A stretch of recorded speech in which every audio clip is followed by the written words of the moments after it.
A woman got up and out of bed and stretched, and a penny fell out of her privates. She thought it was odd, but kept on with her morning routine. She went to put on a pot of coffee, and a nickel fell out of her privates. She was concerned, but continued her morning routine. She drank her coffee and went to brush her teeth when a dime fell out of her privates. She really was getting concerned and thought to herself, if anything else happens, I'm calling the doctor. She got dressed and started to tidy up the house, and a quarter fell out of her privates and rolled down her pant leg. Concerned, she called her doctor. She told him, a penny, a nickel, a dime, and then a quarter. No need to worry, he said. You're just going through the change. A man goes to the doctor, who diagnoses him as having hemorrhoids. The doctor prescribes him a suppository and tells him to use up to 2 daily as needed until the problem subsides. The man has never used a suppository before and uses it like he would any other pill. He swallows them. They are a bit big, but he manages. A few weeks later, the man calls the doctor and asks for a refill. The doctor is surprised and asks, "Ran out? What are you doing with them?" "Eating them." The man answers sarcastically, "No, doc, I'm sticking them up my..." A man walks into a doctor's office and says, "Doc, I've got a problem, but you have to promise me one thing. You cannot laugh." The doctor nods solemnly. "Sir, I am a professional. In over 20 years of practicing medicine, I have never laughed at a patient." Satisfied, the man takes a deep breath and drops his trousers. The doctor is immediately confronted with the smallest you-know-what he has ever seen in his entire career.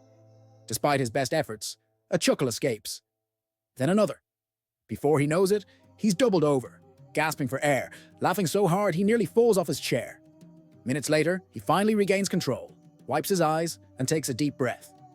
"I am so sorry," he says, trying to regain his professionalism. "I don't know what came over me. I promise it won't happen again. Now, what seems to be the problem?" The man looks at him, eyes full of despair, and says, "It's swollen." Beverly is 90 years old and has been playing golf every day since she retired 25 years ago. One afternoon, she comes home looking glum. "That's it," she tells her husband, Gus. "I'm giving up golf. My eyesight's so bad now that after I hit the ball, I can't see where it went." Gus, who's 103, pours her a cup of tea and says, "Why don't you take me with you tomorrow and give it one more shot?" Beverly sighs. "Oh, Gus, you're 103. How could you help?" "I might be 103, but I have perfect eyesight," he replies confidently. So the next day, Beverly and Gus head to the golf course. She tees up, takes a mighty swing, and squints down the fairway. Turning to Gus, she asks, "Did you see the ball?" "Of course I did," he replies. "I told you my eyesight is perfect." "Great. So where did it go?" Gus pauses, thinks for a second, then shrugs. "I forgot." Steve from Texas is waiting for his big surgery when his anesthesiologist walks into the room with his equipment. Steve swallows nervously and asks, "Excuse me, would you mind explaining to me how you'll put me under? This is my first time." "Oh, sure," said the anesthesiologist kindly. "Don't worry. I only use the best drugs, and I have lots of experience measuring just the right amount. You won't feel a thing and will wake up with no side effects at all." "Oh," breathed Steve, "that's awesome. Thanks, Doc." "Sure," said the doctor. "By the way, are you insured with any of our..." "Ah, no," said Steve. "I don't have insurance." "Ah, I see," says the anesthesiologist and begins to sing, "Twinkle, Twinkle, Little Star." And 70-year-old married a 20-year-old. A year after the wedding, the couple arrives at the delivery room. A male boy weighing 3.5 kilograms was born, healthy and beautiful. The nurse asks the old man, "Yours?" "Yes," the old man replies proudly. "Congratulations," the nurse replies. "Well," says the old man, "the old engine still runs." 2 years later, the duo arrives at the delivery room again. A 3.5 kilograms girl was born, healthy and beautiful. The nurse asks the old man, "Yours?" "Yes," the old man answers. "Well done," the nurse answers. "The engine still runs," said the old man. After 2 more years, they come to the delivery room again. A 3.5-year dash, old male son is born, healthy and beautiful. The nurse asks the old man, "Yours?" "Yes," the old man replies. "Congratulations," the nurse says. "That's really impressive." "Well," says the old man, "the engine is still running." "Well," says the nurse, "you may want to change the oil. The last one came out black." A man sitting at a bar after work shares with the bartender why he is looking so stressed. "I'm not sleeping well. I have nightmares about a monster under my bed, and I am too embarrassed to seek help." A patron nearby overhears this and introduces himself. "I overheard your story and I am a psychiatrist. Maybe I can help. The first thing is you recognize these are only dreams. And that is obvious, so I should be able to help you in a few sessions. Here's my card. Give me a call." A few weeks pass and the same two are once again at the bar after work. The psychiatrist says to the other guy, "Hi, how goes the nightmares? I never heard from you, so I hope you're doing okay." The other guy says, "Things are great. The bartender helped me." Psychiatrist, "The bartender helped you? You needed a trained professional to help you. What possibly could a bartender do that a psychiatrist couldn't?" The other guy says, "He told me to saw the legs off my bed." A man went to the doctor. He said, "Doc, you gotta check my leg. Something's wrong. Just put your ear up to my thigh. You'll hear it." The doctor cautiously placed his ear to the man's thigh only to hear, "Give me $20. I really need $20. "I've never seen or heard anything like this before. How long has this been going on?" The doctor asked, "That's nothing, Doc. Put your ear to my knee." The doctor put his ear to the man's knee and heard it say, "Man, I really need $10. Just lend me $10. "Sir, I really don't know what to tell you. I've never seen anything like this." The doctor was dumbfounded. "Wait, Doc, that's not it. There's more. Just put your ear up to my ankle," the man urged him. The doctor did as the man said and was blown away to hear his ankle plead, "Please, I just need $5. Lend me $5, please, if you can." "I have no idea what to tell you," the doctor said. "There's nothing about it in my books," he said as he frantically searched all his medical reference books. "I can make a well-educated guess, though. Based on life and all my previous experience, I can tell you that your leg appears to be broken in 3 places." While in China, an American single man acts promiscuous and does not use protection the entire time he is there. A week after arriving back home in the States, he wakes one morning to find his swimsuit area covered with bright green and purple spots. Horrified, he immediately goes to see a doctor.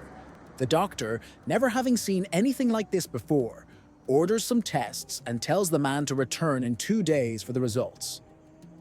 After 2 days, the doctor tells him, "I've got bad news for you. You have contracted Mongolian VD. It's very rare and almost unheard of here in the US. We know very little about it." The man, perplexed, asks, "Well, can't you give me a shot or something to fix me up, Doc?" The doctor answers, "I'm sorry, there's no known cure. We are going to have to amputate." "Wait, what?" The man screams in horror. "Absolutely not! I want a second opinion." The doctor replies, "Well, it's your choice. Go ahead if you want, but surgery is your only option." The man shops around, going to many doctors and experts, but they all tell him the same: they must remove the organ. At some point, a friend tells him, "You contracted this in China, right? Then why not go to a Chinese doctor?" The man, having not thought of that, seeks out a Chinese doctor in the hopes he'll know more about the disease. The Chinese doctor examines the problematic area and proclaims, "Ah, yes, Mongolian VD. Very rare disease." The guy says to the doctor, Yeah, I already know that, but what can we do? My American doctor wants to cut off my organ." The Chinese doctor shakes his head and laughs. "Stupid American doctors. Always want to operate. Make more money that way. No need to amputate." "Oh, thank God," the man exclaims. Yes, says the Chinese doctor. "Wait 2 weeks. Fall off by itself." Two doctors, Dean and Gable, are treating a man with lung disease. They're explaining how his smoking weed has led to his condition worsening. "But it's just herbal," the patient protested. "How can it be bad?" Dr. Jenkins sighed. "Nature isn't all innocent. Apricot stones contain lethal amounts of cyanide. There is a certain plant in my back garden. If you sit under it for just 5 minutes, you will die. Just because it's natural doesn't mean it's safe for you." The man seemed to accept that and promised to stop his smoking. After he left, the doctors went to lunch. As they were sitting down to eat, Dr. Smith asked, "Oh, by the way, what is that plant that kills you if you sit under it?" "A water lily." Farmer Brown decided his injuries from the accident were serious enough to sue the trucking company responsible. But in court, the trucking company's hotshot lawyer was ready to tear him apart. "Mr. Brown," the lawyer said, adjusting his expensive tie, "is it true that at the scene of the accident you told the responding officer, and I quote, 'I'm fine'?" Farmer Brown scratched his head. "Well now, I was just about to load my favorite mule Bessie into—" "I don't need a story," the lawyer snapped. "Just answer, yes or no. Did you or did you not say, 'I'm fine'?" Brown frowned. "Well, like I was saying, I was loading Bessie up, and we were heading down the—" "Objection, Your Honor," the lawyer huffed. "He's avoiding the question." But the judge, now intrigued, leaned forward. "Actually, I'd like to hear what he has to say about Bessie." Brown smiled. "Thank you, Judge. Now, as I was saying, I had just loaded my favorite mule Bessie into my trailer, and we were driving along when this big old semi ran a stop sign and plowed into us. Boom! My truck flipped, I flew one way, and poor Bessie went the other." He shook his head. "I was hurting bad. Couldn't even move, but I could hear Bessie moaning something awful. Next thing I know, a highway patrolman arrives. He walks over to Bessie, listens to her groans, shakes his head, pulls out his gun, and bang! Shoots her right between the eyes." The courtroom gasped. Farmer Brown continued.